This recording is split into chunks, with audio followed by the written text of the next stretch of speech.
From NJ.com, this is Talk is Cheap, a New York Giants podcast. We're talking Big Blue football all year round. Welcome on in, Giants fans, and happy Football Friday as Week 2 approaches and the Giants get ready to take on the Dallas Cowboys down at AT&T Stadium in Arlington. This, of course, is episode 133 of the Talk is Cheap podcast. I'm Matt Lombardo with Ryan Dunleavy. As always, we cover the Giants for NJ.com. And before we dive into this matchup, we'd love if you would give us a 5-star review in iTunes and Apple Podcasts. Check us out in Google Play, iHeartRadio, Spotify, Spreaker, SoundCloud, YouTube, and Stitcher. Ryan, your initial thoughts leading into this big game between NFC East rivals and looking to avoid starting 0-2, which has been doomsday for NFL teams looking to make the playoffs when you fall to that slow start to start a season. Yeah, that's it. I think that you took my initial thought, which was if you go 0-2, the odds are stacked against you. I think only 10 of the last 93 teams, I think I saw that stat somewhere, that started 0-2 made the playoffs. The Giants are no strangers to 0-1. I think they've started 0-1 every single season since 2012. So that they're in a familiar spot, and they're going to Dallas early in the season, which is another familiar spot, usually week 1. Now it's week 2. These are two teams that if you want to be in the NFC playoffs, you're probably going to have to come in second in the NFC East to the Eagles. And if you're going to come in second, you're going to be fighting with the Packers and the 49ers and the Bears. You like the Bears more than I do, but the Falcons and the Saints and the Panthers. So you're going to need more than second place. You're probably going to need 10-6, and the winner of these two Giants-Cowboys games is going to obviously have the upper hand. Yep, and I look at this game going into it, and I just think, Ryan, right now, going into week 2, with how banged up the Cowboys are, and we'll get to the Giants' injuries in a little bit here, I think the Giants are the more talented football team, particularly on offense, with what we saw out of Saquon Barkley. He rushed for over 100 yards, first 100-yard rusher the Jaguars have surrendered since 2016, scored a touchdown in his debut.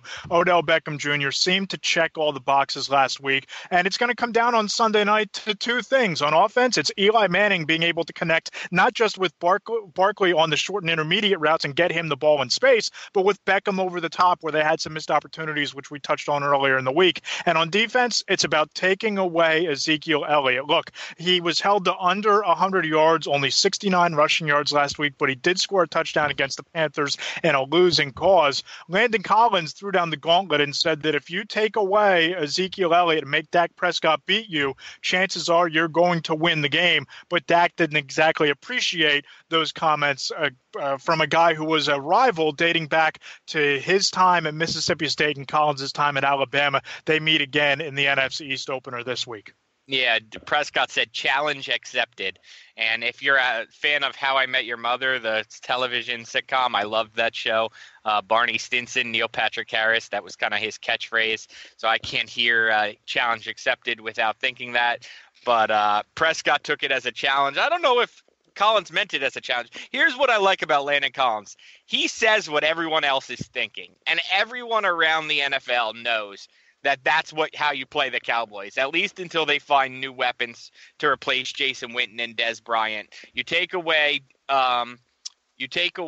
Ezekiel Elliott and you make Dak Prescott beat you, because the two guys he's thrown to through the first 2 years of his career aren't there anymore, and Coles Beasley isn't exactly scaring anybody, especially going up against a corner like Janoris Jenkins. So I don't think that Landon Collins broke any new ground there, but Prescott certainly didn't like hearing what everybody else is saying. Yep, and I'm inclined to agree with Collins that if you make this Cowboys offense one-dimensional and you take away Ezekiel Elliott and you get a lead early, that's going to mean jumping out 7-0, 10-0 early on and making the Cowboys throw. I like the Giants' chances on defense with a healthy Janoris Jenkins. Eli Apple showed some positive things in the opener against the Jaguars. You can create some turnovers and make force some mistakes from Prescott and the Cowboys' offense through the air.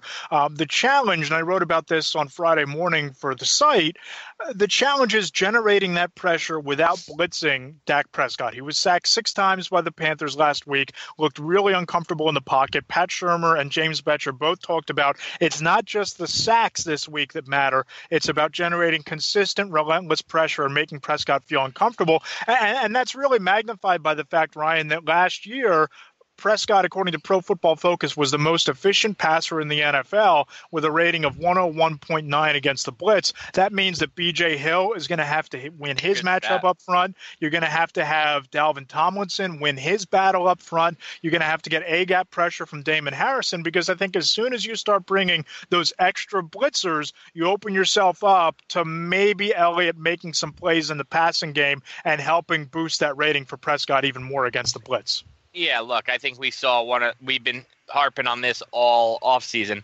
One of the Giants' struggles is going to be covering running backs in the passing game.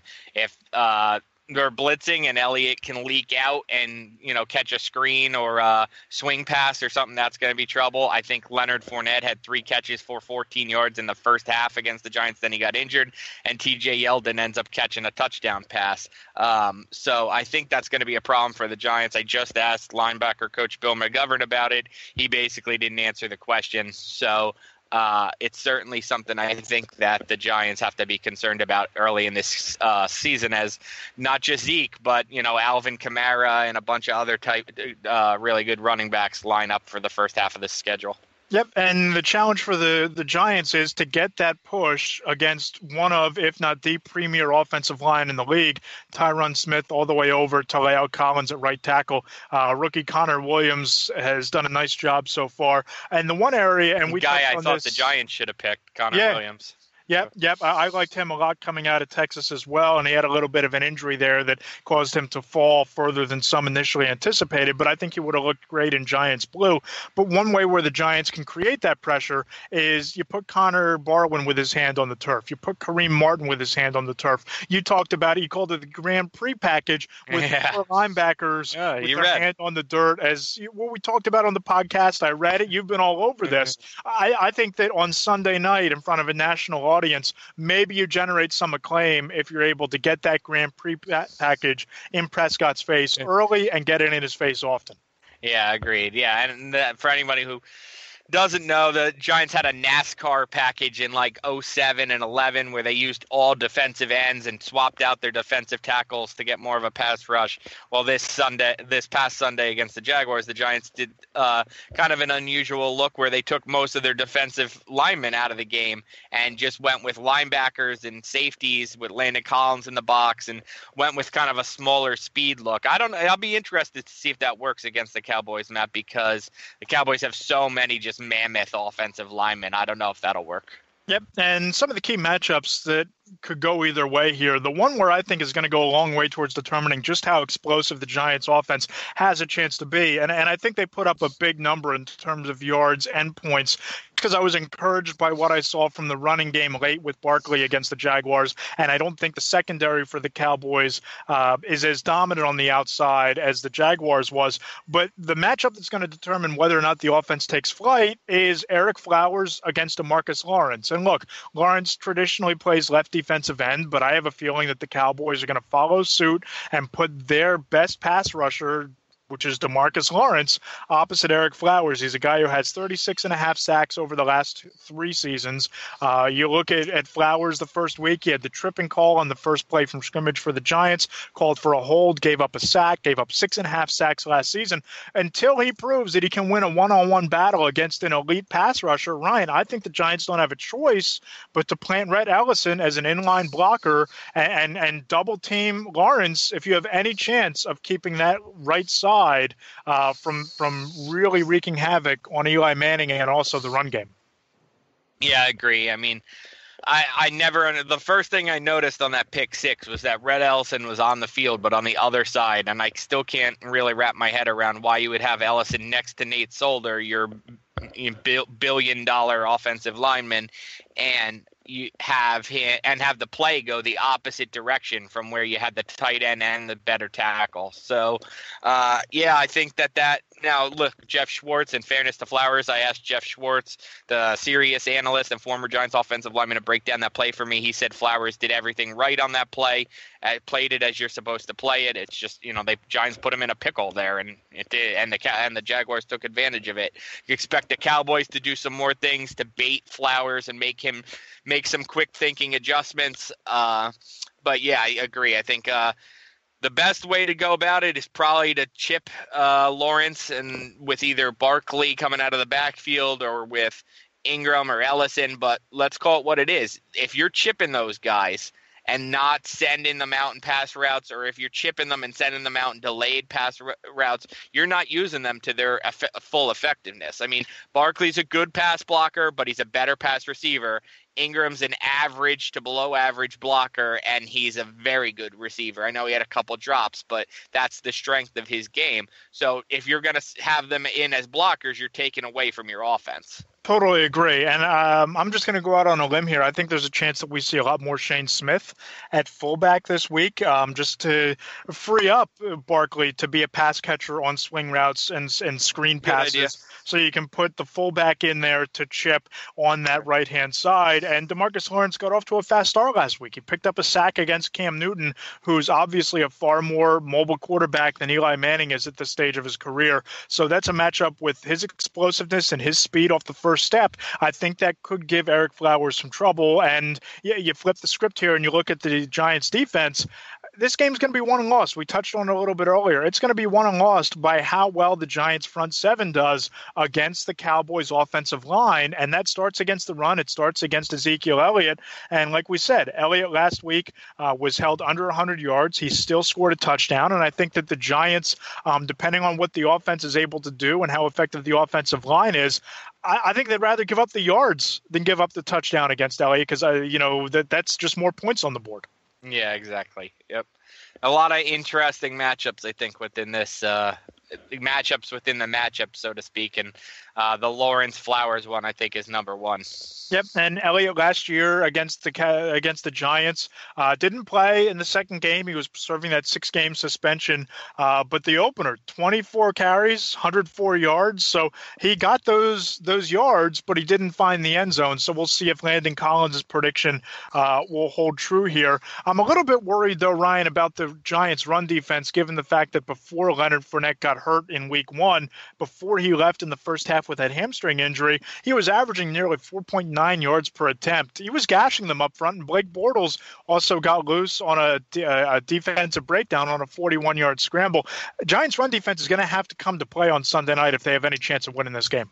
Correct, and that's not just this game, that's all season. I mean, if the Giants can't stop the run, that's supposed to be the strength of this defense. I mean, it's funny, Eli Apple actually played better than I think most people thought. I thought he was one of the best Giants on the field, and the run defense actually, especially when Fournette was in, I thought didn't play as well as I expected. It was a little different than I thought, but as we said earlier this week, you got to take everything with a grain of salt from week 1 because it was probably the best the best defense the Giants will face all year, and probably the worst offense the Giants will face all year. And probably the best cornerback that's going to line up opposite of Odell Beckham Jr. this year is Jalen Ramsey. He's one of the top 2 or 3 cornerbacks in the league, and you saw what Beckham did last week, 111 yards on 15 targets.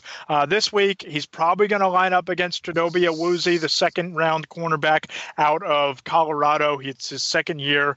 He was a rookie last year, did some nice things. He's a physical cornerback, has adequate size at the NFL level. But I think this is a big game for Odell. I think that when you can have that kind of performance against Ramsey and you line up against a guy who's a little bit less experienced. They've never lined up against each other before because, of course, Odell got hurt before the opener last season, shattered his ankle in week 5, didn't play against the Cowboys, didn't play against Awuzie the second time around. But I don't think there's going to be a volume drop-off. I think you could see Odell Beckham targeted for between 12 and 20 attempts, and if he hauls in 12 to 15 catches, puts up over 125 yards, maybe scores a touchdown, getting him going is really going to open up the rest of this offense for the Giants. Yeah, some of the other Giants beat writers, give them credit. They dug it up. A stat that the Giants are 7-13, I think it is, when Beckham goes for over 100 yards in his career. That can't be continue. I mean, if you're getting that kind of production out of him, you look at what A.J. Green did for the Bengals the other night. They win the game basically just because of him.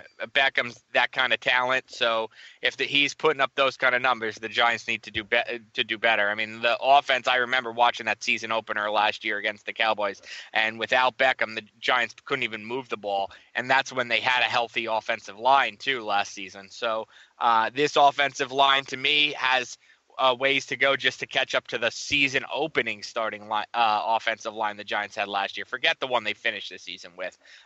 So I think that, having Beckham in the game, I think will show you just how different the offense can be. I don't think we saw quite as much last week because Beckham had more 10 and 15-yard kind of catches, more dump-offs when Manning was under pressure. I don't They're think going to have to connect on one of those deep balls. Correct. And the one that everybody talks about is where Beckham kind of got rubbed off the route at about the 5-yard line, but still had beaten the entire Jaguar defense by about 3 steps in the back of the end zone, and Manning overthrew him.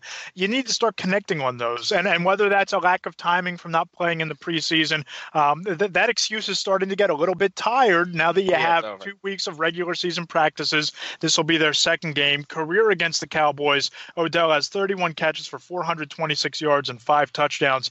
If he finds the end zone and connects on an X-play or two, it's going to really help this offense because I think that continues to open things up underneath for Sterling Shepard, Evan Ingram, and Saquon Barkley. Yep, and I think you mentioned the Giants drew up a lot of plays for Barkley and Beckham. You can't go wrong with that, but I'd certainly like to see them get Shepard and Ingram a little bit more involved before the end of the game.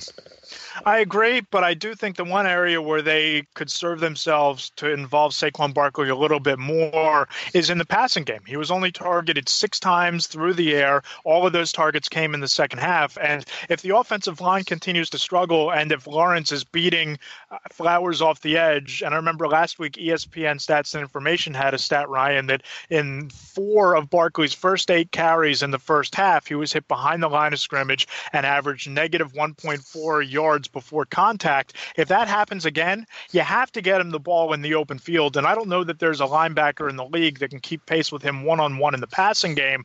I'd like to see them target Barkley a little bit more early through the air. I'd like to see Ingram targeted a little bit more early because that just opens up the playbook. And if you start to hit on some of those swing patterns or those dump-offs, now the safeties have to respect it, creep up towards the line of scrimmage, and that's when you can go over the top to Odell.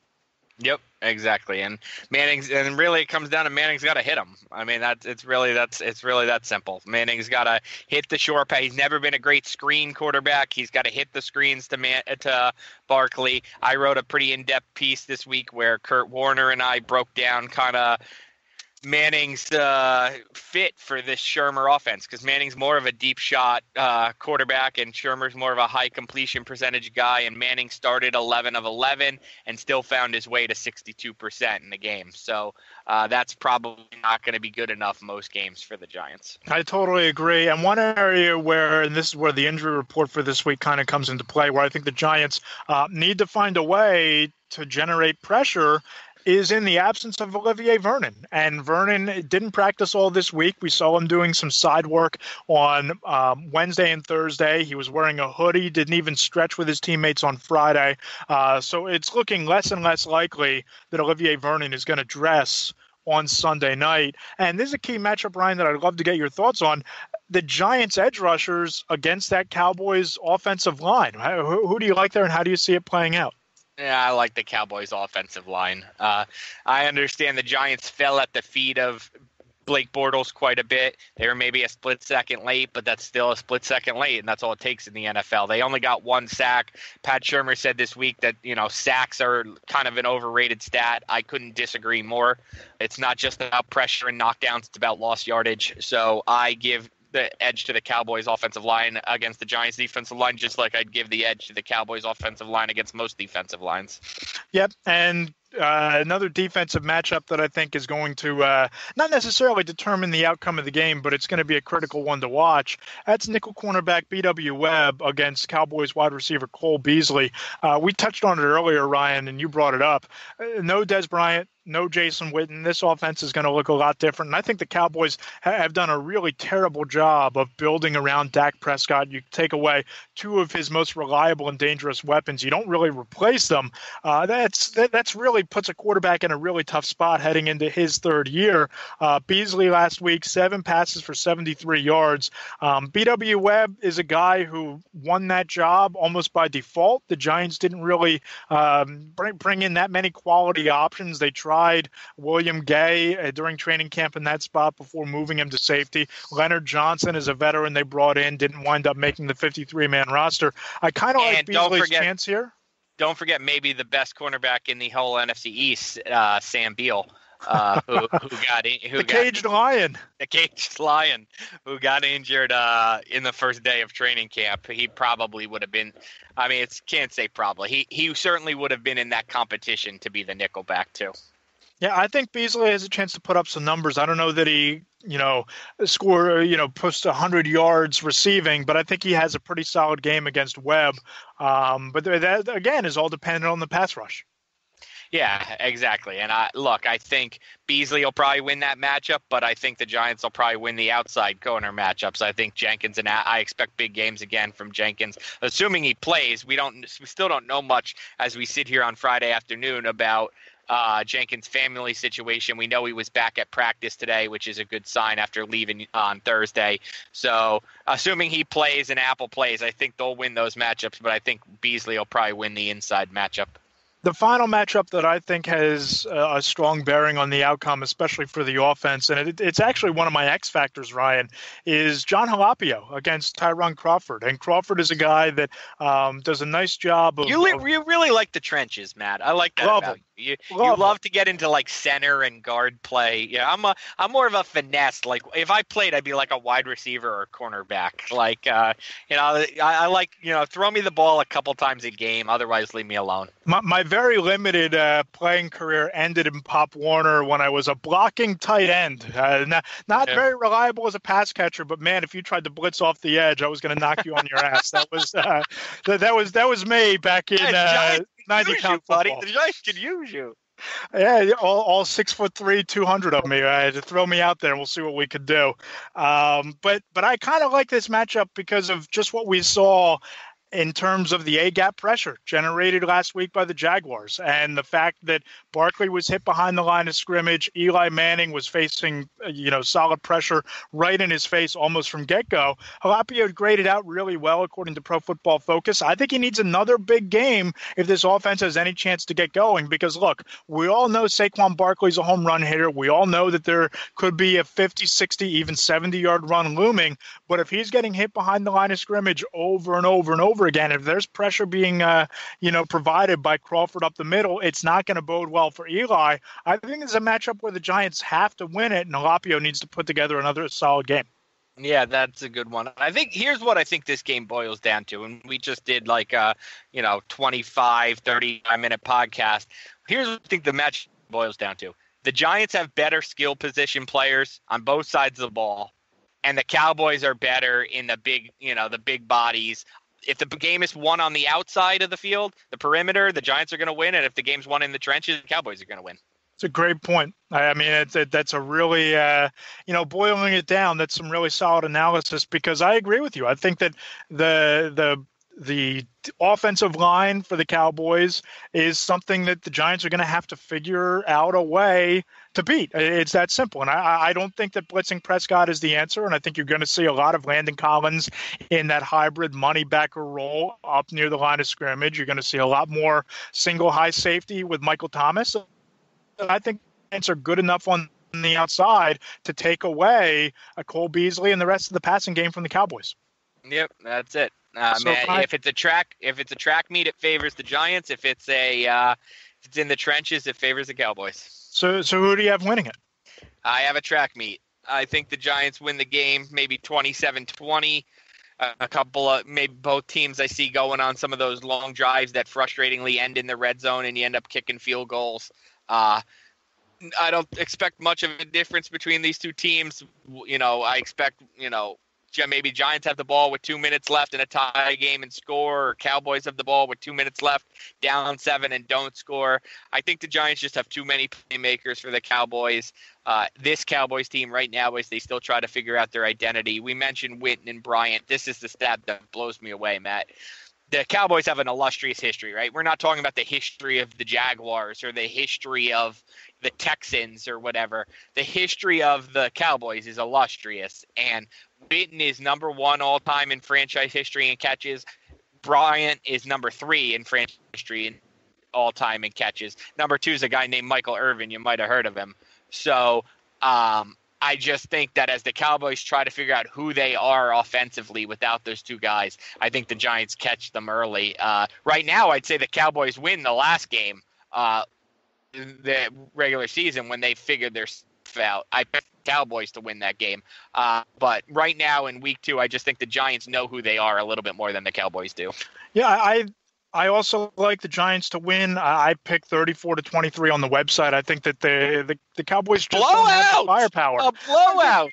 Oh, 11 points, a blowout. Sure. I think that you're going to see some offensive fireworks. I do think that Eli Manning and Odell Beckham are going to connect this week, only because I think the Cowboys secondary is a little bit more vulnerable. I think that you're going to see 125 on the ground from Saquon Barkley, maybe a touchdown, and I just think that the offense gets rolling this week, and everything you talked about, from the lack of weapons around Dak Prescott, to me, are why the Cowboys are going to struggle. And I think the Cowboys could be a team that finishes this year 6-10, 7-9, really takes a step back. And in a year where they really have to evaluate Dak, it's his 3rd season, and you've seen his numbers digress from year 1 to year 2. I think he has another regression this season, and they're going to have to do some soul searching.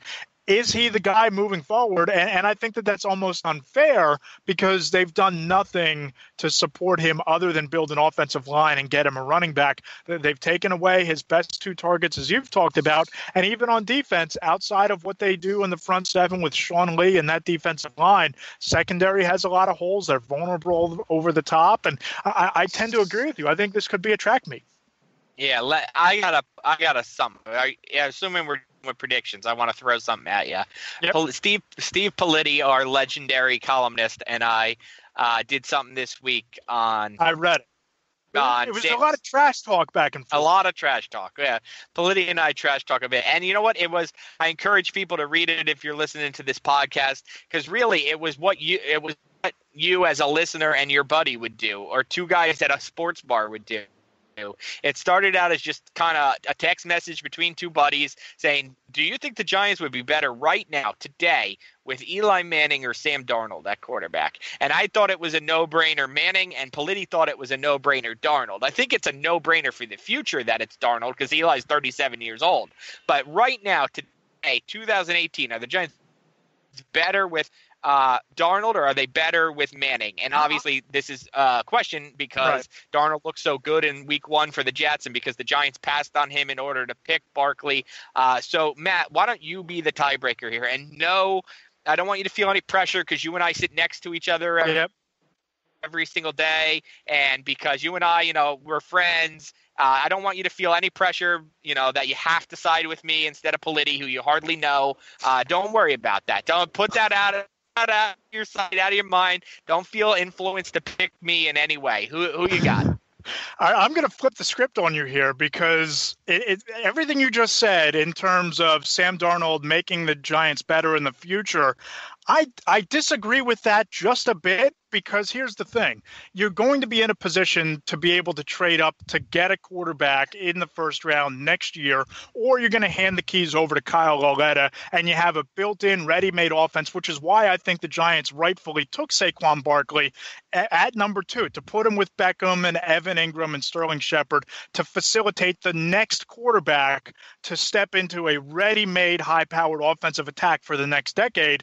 That when you have a once-in-a-generation type of talent at running back, and he's the number 1 player in the entire draft, you take him at number 2. With that said, for this year, for this week, I think the Giants are a better offense with Eli Manning in 2018. Hold on. I messed up. A better offense in 2018 with Sam Darnold than Eli Manning. And they're better off in 2020, 2021, and 2022 with Saquon Barkley. Yes, but the question for this year, I go Darnold this year. You have to take Barkley off the team if you Correct. do that. Don't get Correct. both guys. And you say they're better off with Darnold and in the Dolman or Darkwa or whoever than they are with Manning and Barkley in 2018. But in the long term, 2019 and beyond, I think you're better off with quarterback X and Saquon Barkley than you are in the long term with Sam Darnold and the cast of characters at running back here, because I think Barkley is such a dynamic weapon in all phases of the game that he elevates the play of the quarterback moving forward.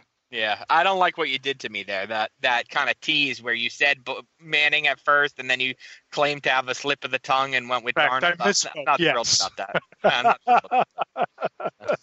But it's a great debate, and I know that people are going to blast me on Twitter and say that I'm overvaluing Barkley. Wait, people blast sports writers on Twitter? I haven't seen it before, but I think this might elicit that reaction. Yeah. And I think that Sam Darnold is going to do great things for the Jets. I just happen to believe that with this offense, with Barkley in place, it's going to make it that much better for whoever the quarterback is in years 2, 3, 4, 5, 6, and beyond of his career. Yeah, it's just getting a little late for me to say whoever the quarterback is. That was cool in like 2013. I don't know. I don't know. To me, it's the quarterback in 2020 is probably going to be Eli Manning. So. Yeah, it's an interesting debate, and it's one that I'm sure is going to follow both of these guys' careers because they share a stadium and they share a market that doesn't really care about football or care about sports all that much. It's known for strong opinions whatsoever. Yeah, exactly. Yep. But Ryan, I'm looking forward to Sunday. We both agree the Giants win the game, and next week on Tuesday or Wednesday we'll have a recap pod to break it all down. And I think we're both in agreement here that this game is going to determine the trajectory of the rest of the season. It's not a must-win. You don't have those in week 2, but if you're 1-1, you feel pretty good about your chances moving forward. But if you're 0-2 in this division with what we saw the Redskins do last week and what the Eagles once again showed the potential to do in week 1, 0-2 is a pretty tough hole to take out of. So this is a monster game on Sunday night. I'm really looking forward to it. Yep. There's a reason that NBC puts the game on Sunday night every single year. It is a huge game, huge rivalry. Even the new look Giants, they only have like 18 players left from last year's season opener. The guys have said, "Don't worry, we still hate the Cowboys. We understand the Giants hate the Cowboys." Alec Ogletree's never played in one of these games. He said, "Don't worry, we understand." So I think the bad blood will still boil over. And for the record, here I'm not sold on the Redskins like everybody else seems to be after week 1. I still think this is the battle for second place in the division. I agree. I'm just saying that the Redskins looked better than I anticipated them looking in week 1. They were the train wreck that I believe the Cowboys have become. That's what I anticipated them being. I thought the Redskins were going to be that train wreck, and they seem to have kept it on the tracks for at least 1 week. Yep. Interesting. We'll see who goes off the track Sunday night. He's Ryan Dunleavy. Make sure you follow him on Twitter at RY Dunleavy. I'm at Matt Lombardo NFL on Twitter. Again, if you like what you heard, please subscribe on iTunes, Apple Podcasts. Leave us a 5-star review. It really helps the show. Ryan, appreciated this, enjoyed it. I look forward to breaking down the game next week. Sounds good. He's Ryan Dunleavy. I'm Matt Lombardo. Enjoy the game. Enjoy Cowboys-Giants on Sunday night.